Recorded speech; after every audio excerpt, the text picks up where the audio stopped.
Today's show is sponsored by strawberry.me. Change is never easy, and figuring out what you want to do next in your career can be especially hard. A coach can make a big difference when you deal with a challenge like this.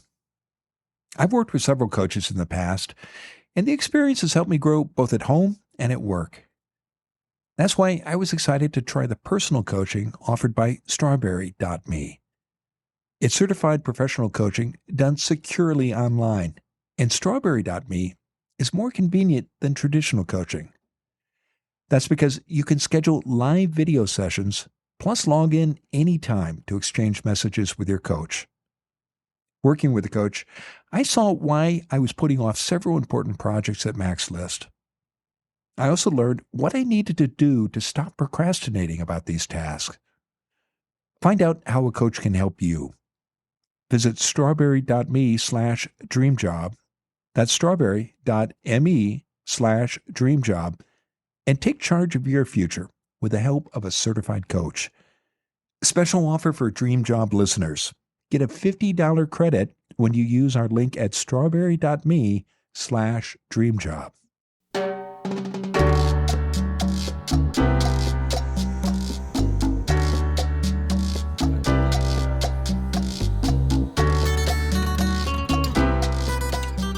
This is Find Your Dream Job, the podcast that helps you get hired, have the career you want, and make a difference in life. I'm your host, Mac Pritchard. I'm also the founder of Mac's List. It's a job board in the Pacific Northwest that helps you find a fulfilling career. Every Wednesday, I talk to a different expert about the tools you need to get the work you want. Confidence matters, especially when you meet a hiring manager. You don't want doubts about your skills and abilities to stop you from showing your best self to an employer. Jess Guzik is here to talk about how to not let imposter syndrome derail your next job interview. She's a career and an executive coach. Jess also hosts the Art of Speaking Up podcast. She joins us from Los Angeles, California. Well, let's jump into it, Jess. Let's start with definitions. What is imposter syndrome exactly? I define it as this feeling that we kind of snuck in and we're in this incredible job position, but we didn't really earn our way there. We got there by accident. And sometimes we experience this fear that like at any minute, someone is going to realize that we don't have the skills that we need and everything that we've built is going to fall apart. Why does this happen, Jess, especially to people who on the outside are so successful? Yeah, there's so many different reasons why. I think a big one, and one that I relate to personally, is a lot of us high achievers are perfectionists and we hold ourselves to these enormously high standards. And I think a lot of times we don't realize that the standards that we're holding for ourselves in our minds are actually much, much higher than what our employers want us to bring to the table and what is needed for us to be successful. And so we feel like we aren't bringing enough just because we expect this unrealistic level of performance. And I think another reason that it happens is I think for, again, like type A overachievers, we really struggle to notice what we're doing well and to truly take in our strengths and our accomplishments. It's almost like our mind is a leaky bucket. And anytime we accomplish something or we build a new skill, it's as if it never happened. And so we find ourselves like in this perpetual cycle of achieving and gathering more skills, but we struggle to really see ourselves accumulating those skills. So we always have this feeling that we don't know enough or that we're missing something. Is it something that happens only to type A overachievers, or can it affect anyone? I think it can affect anyone. My mind often goes to the type A overachiever because I definitely identify as a recovering type A overachiever, and I tend to attract those type of people to my work. So that's usually the person I have in mind. But I think anytime we're in a situation that's new or different, or we're stretching ourselves outside of our comfort zone, it's really natural, no matter what our personality is, for us to suddenly become aware of the ways in which our skill set is imperfect and the ways in which we don't have every single trait that we think we need to have to succeed in whatever it is we're pursuing. We're talking today about how imposter syndrome can affect your performance in a job interview. Are people more likely to experience imposter syndrome, Jess, during a job search? 100%. It's probably the number one thing that brings it up. And part of the reason for that is because when we're job searching, and especially when we're interviewing, what we're doing is we're presenting our best self to the employer. We're showing them how good we are. We're showing them that we are qualified. And if we have thoughts in the back of our mind that we aren't qualified and we aren't good at what we are doing, we're going to experience so much dissonance in that process, right? Because on the outside, we're telling them how great we are. And on the inside, we're having these thoughts that we aren't great at our job. And it creates all of this emotional unrest and discomfort in the process. And I see that a lot when people are job searching, interviewing, and also just transitioning into the new job that they eventually end up landing. So you're in the interview room, you're talking to a hiring manager. How does that dissonance shape your responses to the questions that you might get from an employer? One way that I see it come up is people will get asked a hard question or maybe a question they don't have a perfect answer to, and their brain will immediately jump to, I have nothing to offer. They've caught me. This is going to be the question that tanks the interview. And in reality, there is actually quite a lot that they could bring to answer that question. It's just that they're so worried about the imposter syndrome that they fail to see all of the talents and all of the skills that they can creatively draw on to answer the question. And this is sometimes where an outside perspective can be really helpful. Often someone will say, I don't know how to answer this question. And I'll say, okay, well, talk me through your skill set and what you do know how to do. And I'll be able to find 5 different things that they can bring in to answer the question, but they can't see it because their immediate knee-jerk reaction was oh gosh, they're asking about this and I don't have a perfect answer, or this isn't an area that I feel is, one of my top strengths. So what do you do in that situation, Jess, when that happens? It's tricky. I think the first thing you have to do is just take a bit of a breath and slow down, because it is really scary when we are put on the spot and asked a hard question and we don't feel prepared to answer it. So if we can just slow ourselves down in the moment, that helps us feel more resourced internally to be flexible and creative. And then I think it's really important to remember in that moment that our job isn't to have the perfect answer. Our job is to be a leader in that moment and to really try to push ourselves to find some internal strength and creativity within ourselves and use that to come up with something that shows the interviewer that we can navigate a difficult question. I don't even think it's about having the perfect answer. I think it's about showing the interviewer, no matter what comes up, I will navigate through it and I will be able to stay engaged in this conversation. So that's what you should do, be a leader and give a response. But how do you do that, Jess? How do you, especially if you're feeling a moment of panic or brain freeze because of imposter syndrome, what steps do you recommend your clients follow in crafting that answer on the spot? Yes. Well, the first thing is it's so important and helpful to let go of that self-critical monologue that's going to start playing in your mind, because that really prevents you from thinking creatively and being present. So try to notice if you're having any thoughts like you're bombing the interview, this is going so poorly, why do you always mess things up?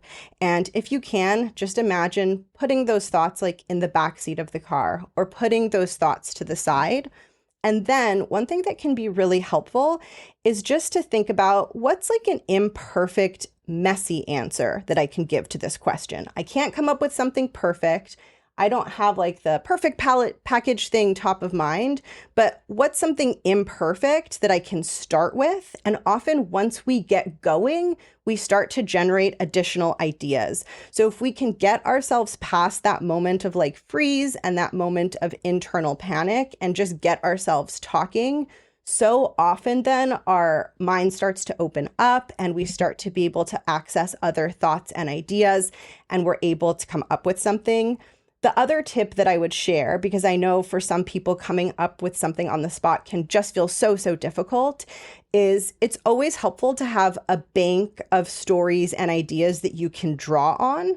So typically when people are prepping for an interview, they prep specific answers to questions, but it's also just helpful to have a little bank of like stories, thoughts, and ideas that don't necessarily map to a specific question, but that you can draw on.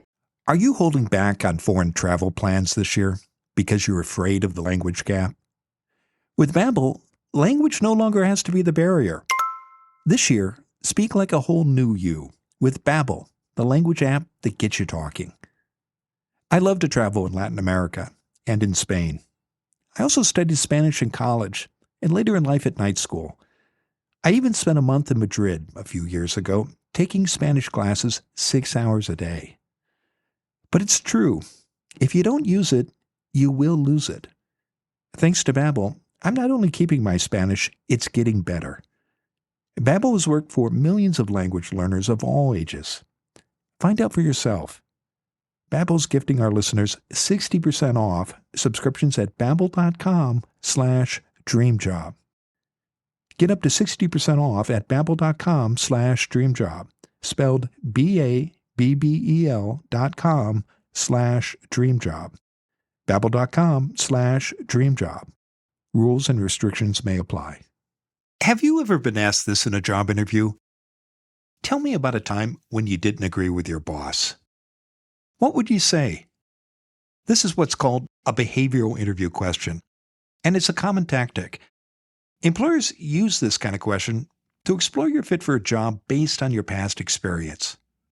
It can be an easy question to answer if you have the right strategy. I show you how to answer these gotcha questions in our free Max List guide, 100 Behavioral Interview Questions You Need to Know. To get your copy, visit maxlist.org/questions. You'll also learn 4 simple steps for answering any behavioral interview question. Again, that's maxlist.org/questions. You can count on getting these questions in your next interview. Why not get the answers before you walk into the interview room? Go to maxlist.org/questions. In the moment, if you get asked something that you can't think of an answer to. So I really like to think about it as like most of what I would talk about in an interview, I've actually already thought about beforehand. And if I get asked a question that feels a little bit challenging, I'm just going to find something in that outline that can fit into that question. So that can really help alleviate the anxiety of getting asked something that you don't have a perfect answer for. Well, let's take a break. When we come back, Jess, I want to talk more about the role preparation plays in an interview, especially when you're trying to overcome imposter syndrome. So stay with us.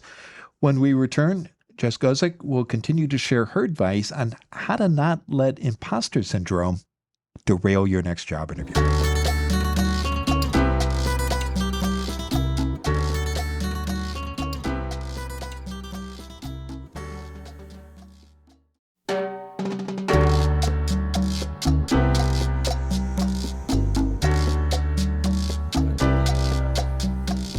We're back in the Max List studio. I'm talking with Jess Guzik. She's a career and an executive coach. Jess also hosts the terrific show, The Art of Speaking Up podcast, and she joins us from Los Angeles, California. Now, Jess, before the break, we were talking about how to not let imposter syndrome derail your next job interview. And at the end of the first segment, you recommended that people who are dealing with imposter syndrome walk into the interview room with a bank of stories and think about possible questions before sitting down with a hiring manager. As you've described people who are likely to have imposter syndrome, perfectionism comes up a lot. And I would imagine that a perfectionist is going to do all those things. They're going to think about likely questions. They're going to have those answers and stories ready, and yet they still struggle. How does that happen, Jess? Yeah, so this comes up so much. I think sometimes we're dealing with an emotional struggle, and our hope is that if we just find the right tactical solution, the emotions will go away. So, in the context of a job interview, if someone's feeling nervous, uncertain, afraid, the hope is if I just prepare enough, these feelings will go away. And what I find is that's not usually the case. I find that the better approach is to say, these feelings are here because this is a really hard, scary situation. I'm being stretched and I'm being challenged. And instead of hoping that these feelings go away, I want to do my best to become someone who can bring a really strong presence, even when I feel afraid and uncertain. And that's sometimes like the less attractive path forward because we want our discomfort to go away. But ultimately, that's what helps us become more confident and more resilient. And it helps us feel less like we have to control how everything goes so that we don't have any moments of struggle. And we go in feeling more like, okay, this is going to be hard. Things might not be perfect, but I feel good about my ability to show up for it, even if things feel difficult, even if I have a moment where I feel like I don't have the perfect answer prepared. Perfectionism has come up a lot in our conversation today. Talk, Jess, about mindset and how choosing a mindset of resourcefulness can help you overcome perfectionism and the imposter syndrome that appears to follow when you are a perfectionist. A big, big piece of imposter syndrome is this assumption that our value as an employee and our value in the interview comes from being perfect, having the perfect answer, always knowing what to do. And we bring that same mindset into the job itself, not just into the interview. And what I really try to encourage people to do is to stop putting so much value on being perfect and always having the answer, and instead put all the value on resourcefulness. Resourcefulness means when I don't have the answer, I roll up my sleeves and I go get the answer. And not only is that way more valuable to an employer because you're way more versatile and adaptable, but also that's something within your control. Even if your skill set isn't perfect, even if you don't always have all the answers, being scrappy, being determined, being resourceful, that's something that you can choose to do. And I know for me and so many women that I've talked with, that creates so much internal security to know that they can create their success based on a trait that feels like it's within their control and a trait that they identify with. Because most people who are perfectionists are very committed and resourceful, and they never give themselves credit for that. And they never see how powerful that makes them in terms of their effectiveness. They just get super hung up on like the things they think they're missing and the ways in which they think they're imperfect. Give us examples, Jess, of how you see your clients take that approach to resourcefulness into a job interview to overcome imposter syndrome. What are they doing exactly? Yeah, I think that one example would be if the interviewer asks them, how would you go about doing XYZ? Perfectionism would say, oh, there's like one answer they're looking for, and I can't think of what it is, and I don't know how to answer this question, so I'm not going to get hired for this role. Whereas resourcefulness would be like, okay, I don't know the answer to this question, but if I got this question on day one of the job, what would I do? Oh, I would probably reach out to someone to try to learn more. Then I would go and look for what institutional knowledge we've developed around this. And then I would form a plan and I would share that plan with my boss. And then all of a sudden, this question went from like, I have no idea to, oh, I actually could take steps to move this forward. And that answer is going to be really impressive for the interviewer because they can see your problem solving and they can see your leadership and how you approach situations that are new and that require a little bit of diligence and a little bit of creativity. So you're showing problem solving, you're showing leadership, you're showing diligence. Why can it be challenging for someone who is dealing with imposter syndrome to see that that, in fact, is appealing to employers and is a good answer in the interview room? I was thinking about that a lot before this interview, and I really think that a big part of this is because in school, we all learned that the way we create success is that we show up on the day of the test and we have the right answer. And it's like this one high stakes moment, and we have to have the answers. And if we don't have the answers in that moment, we don't achieve the success that we're hoping to achieve. And so I think we treat job interviews and jobs in that way, where we think I have to show up, I have to have the answer in the moment, and that's how I get an A. When in reality, the professional world doesn't operate that way. We rarely start with the answer. We don't just come in and recite all our knowledge and then go home. It's usually this iterative process of we get something messy and we hack away at it and we slowly move the project forward. And when we can truly see that and see it's not about getting an A on the test, it's not about having all the answers memorized. You don't have to have anything memorized. You just have to be willing to find the next step. I think that can help people see like, oh, it's not about me having the answer. It's about me finding or getting the answer. So we've all taken those tests in school, and we've all had those anxiety dreams at night about the exam and not knowing the answers. What about the rest of our past? Jess, how can someone's past experience shape them in a way that leads to dealing with imposter syndrome? And how do you overcome that? Yeah, so our relationship with ourselves and what we believe success looks like is really shaped in our early developmental years when we're little and our brains are learning so many things about the world, including like, why am I valuable? What makes me valuable? And what does it mean for me to be doing a good job? And for many of my clients, a pattern that I see is if they had very strict parents or parents who really expected a high level of performance, they might come into parts of their adult lives and into the workplace and into a job interview with a really, really high expectation. And when that happens, I think we have to be really compassionate with ourselves, because it is sometimes a longer process of unlearning some of those things. But as soon as we start to recognize that the pressure that we're putting on ourselves isn't this like objective standard that we have to meet, but it's actually something internally that we're assuming we have to meet, it can really feel like a relief, because all of a sudden we can start to see that maybe like who we are, like the messy person that we are, who's good at some things and bad at other things, like maybe that's enough to create the success we want. Maybe that's enough to nail the job interview and to really crush it in the role. Well, it's been a terrific conversation, Jess. Now, tell us what's next for you. So what's next is always my podcast. I'm the host of The Art of Speaking Up, and the mission of my show is to help professional women build confidence, become a really powerful voice in the room, and ultimately accelerate their path to leadership in their 9-to-5 role.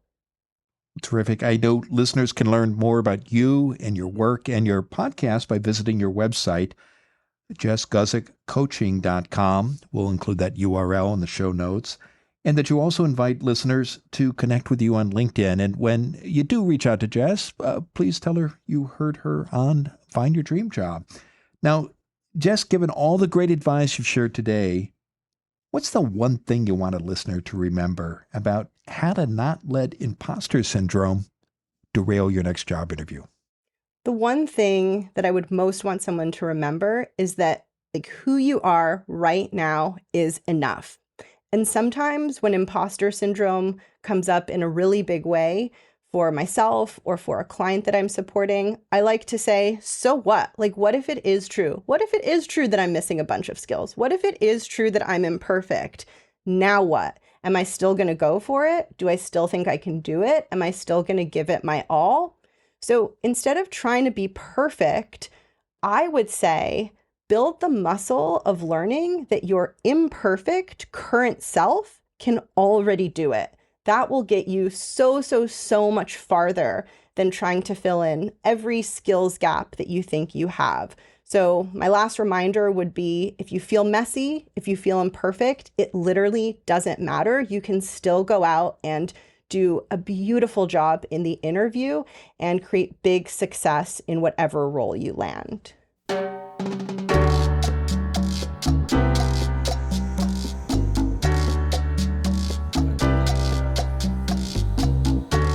Next week, our guest will be Julissa Vasquez. She's the People and Culture Director for Adelante Mujeres.